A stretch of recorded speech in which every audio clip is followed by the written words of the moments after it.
नमस्कार दोस्तों, आज हम लेकर हाजिर हैं एक ऐसा वीडियो जिसमें हम यह जान पाएंगे कि जीवन में हमें सफल होने के लिए क्या जरूरी है। दोस्तों, आज का वीडियो हमारे जीवन के लिए बहुत ही जरूरी है, इसलिए वीडियो को अंत तक जरूर देखें। तो चलिए दोस्तों, वीडियो में आगे बढ़ते हैं। वीडियो में आगे बढ़ने से पहले यदि आप हमारे चैनल पर नए हैं तो चैनल को सब्सक्राइब करें। यदि आपने हमारे चैनल को सब्सक्राइब कर लिया है तो वीडियो को लाइक और शेयर जरूर करें। तो चलिए दोस्तों, एक गुरुकुल में नित्य ध्यान करने का नियम था। साधना करने के बाद अपनी प्रगति अपने गुरु को बतानी पड़ती थी। एक नए लड़के को ध्यान करने में बहुत मुश्किल हो रही थी।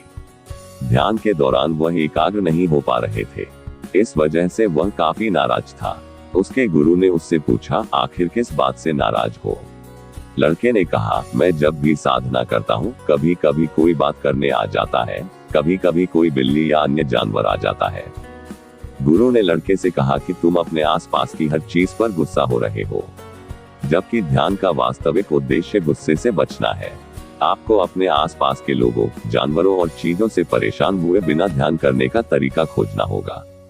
फिर वह लड़का गुरुकुल के बाहर एक शांत जगह की तलाश में निकल पड़ा। उसने एक बहुत ही शांत नदी का किनारा देखा। वह वहीं अपनी चादर बिछाकर साधना करने लगा।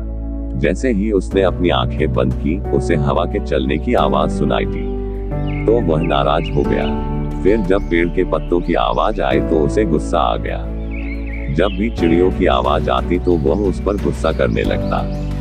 उसने सोचा कि नदी के तट पर बड़ी अशांति है, क्यों न मैं नदी के बीच में जाकर साधना करूं।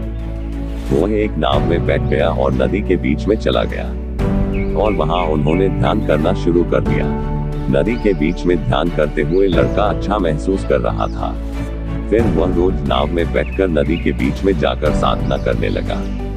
अब वह खुश था कि कोई उसे परेशान नहीं कर रहा था और वह ध्यान करने में सक्षम है।